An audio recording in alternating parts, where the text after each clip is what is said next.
I've spent millions on meta ads at this point, but when I started 6 years ago, I was painfully confused. But that was until I understood this one thing. Meta ads isn't actually that complicated. It's just a form of attention arbitrage. If you're simply able to buy traffic that actually converts at a cost that is cheaper than what it cost you to sell the product, so the cost of goods sold, the fulfillment and shipping, then you can scale really, really fast. And I think one of the big reasons why so many businesses struggle with meta ads and find it confusing is because sometimes they get to a point where they get Facebook ads to work for them for a while. But when they get to a certain level, like a certain level of ad spend, it just stops working. And that is why there is confusion, because when they started, it was working. Then they increased the budget and at some point it stopped working for them. And that is when all of these questions come up. If Facebook ad is broken, if it doesn't work anymore, if they've saturated their audience, or if the algorithm has changed. And 9 times out of 10, that is not the reason why it stopped working. The actual story that is happening most of the time behind the data that you see in your ads manager and all of the data that is confusing you is that the audience that you're able to convert is a very, very small audience, because meta ads will always start with the lowest hanging fruit, the warmest audience, but also sometimes existing customers. But this is a very limited audience size. So when you increase budget and you force meta to go beyond this audience, then the profitability just drops off a cliff.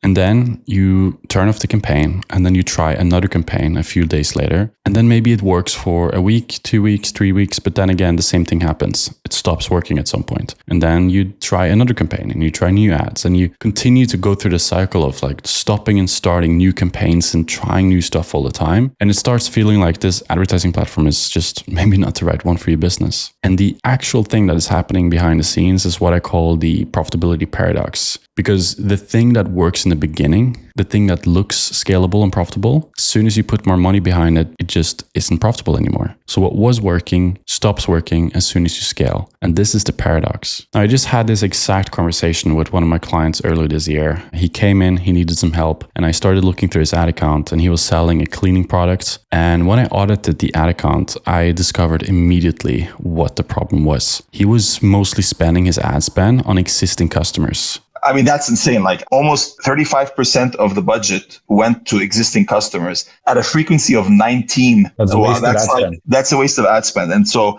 And the results inside the ads manager looked good, but as soon as he tried to scale it past a certain point, it wouldn't work anymore. And when I broke down the results in the ads manager and I saw that most of the spend are going to existing customers and most of the conversions are coming from the one-day view attribution, I immediately knew what was going on. Now, because of the nature of his business, he was selling a cleaning product, and after a certain period, people would come back to his e-commerce store and they would buy a refill. And what had happened over time is that Meta had become really smart at being able to time when to put ads in front of that existing customer group to be able to take credit for that refill sale. But the thing is, those people didn't even need to see the ads. They were already bought into the product. They were going in there to refill a product they already fell in love with. So he was just wasting his budget on targeting these people. And this is why you need to be able to structure your ad account in accordance to the nature of your specific business, your business model, and your customer journey. Because when you're using a structure that works for your business, that is when you can actually tap into what I call the Evergreen Effect. The Evergreen Effect happens when you're able to run with the campaign setup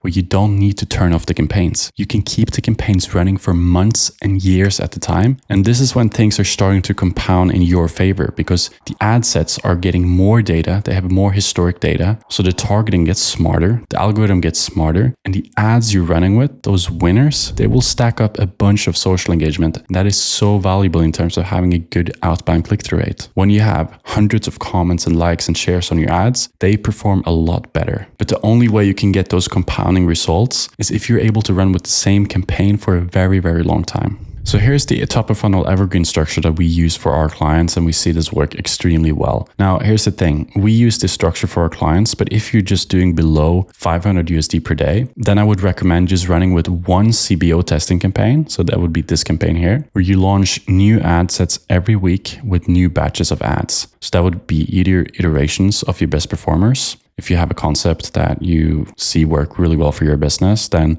at that level, I would recommend just, double down on that concept and iterate and continue to iterate to find new angles within that concept so that you can get even better performance. But if you haven't found a winning concept yet, then half of the batch would be what I call big swings. So that is testing a new concept that you've never tested before in your ad account. And then the other half would be just iterating on what you already know is working at least the best for you at that point for your specific business. So when you're starting out again below 500 per day, this campaign would have 100% of your budget. And the bid strategy would be highest volume. Now, every ad set that you launch on a weekly basis would have between 4 to 6 ads per batch. Now, you can go with a lot more ads. Some of our accounts are launching, 10 to 50 new ads per week. But the thing here, you want to make sure that you maintain quality. There's no point in launching 10 ads if, 8 of them are low quality. Then you might as well just launch the 2 that are quality ones so that your campaign can focus the budget on those 2 quality ads. Now, over time, some of these batches will work a lot better than the others. So they will probably take most of the budget from the CBO campaign. And for the batches that don't perform, when they've been active for 2-3 weeks and they still haven't gotten any spend, then you can turn them off. Also, if they're getting spend but they're not hitting your target, you can also turn them off. But make sure that you consider your customer journey when you consider the period of time that you look at to determine if it's a winner or if it's a loser and you need to turn it off. So for example, if you're running a business where you know that it usually takes up to a month from the time somebody sees your ad to they actually go in and convert, then it would make sense to make decisions based on, 3-day periods of data in the ad account. You would then also need to be patient because your customer journey on average is very long. So what could happen is one of these batches might work really well for you, but it's just taking a bit of time before that data actually appears on the ads, before these people that see them actually convert and the ads within that ad set get credit for that sale.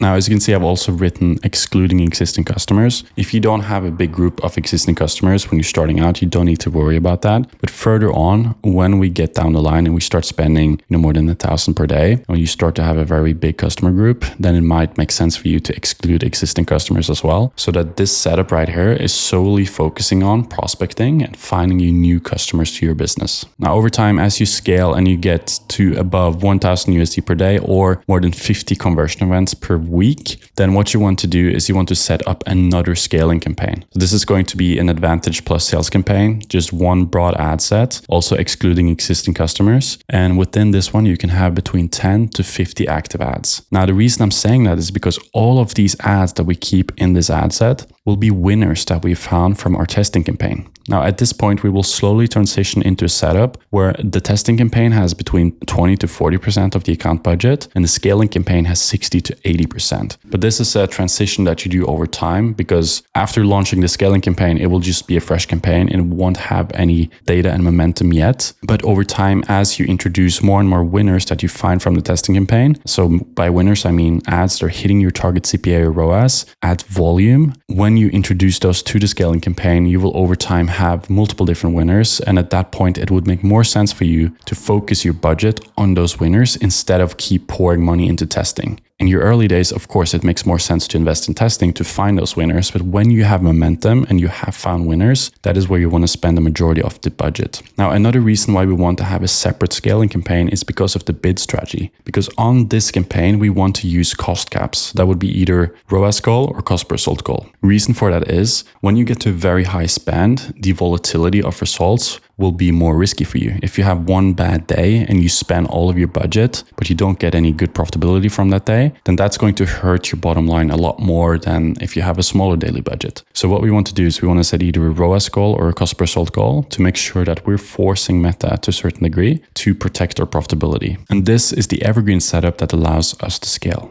So just to show you what this would look like in your actual ads manager, I've just set up in my example ad account here. So you would have the CBO testing campaign here with the highest volume bid strategy. Then you would have the Advantage plus scaling campaign with a cost per sold goal or a ROAS goal. And there's one more campaign that you will do. But as you can see, this will be a time-limited campaign. So this will be a promo campaign because throughout the years, what you want to do is you want to be able to consistently keep running these campaigns. These are evergreen campaigns. We don't want to turn them off. So all of the ads that we're testing and promoting into the scaling campaign should be ads that we can continue to run with forever, essentially. We want to be able to never really turn them off. So we can allow for this compounding to take effect in our ad accounts. So when you want to launch a time-limited promotion, that's when you want to set up a separate campaign where you actually have an end date to it. Now within this campaign, you want to make sure that you use campaign budget, one ad set, and for that ad set, you want to make sure that you use the 7-day click attribution. So you go to attribution model, select standard, and then make sure that you remove the 1-day view and the engage view attribution.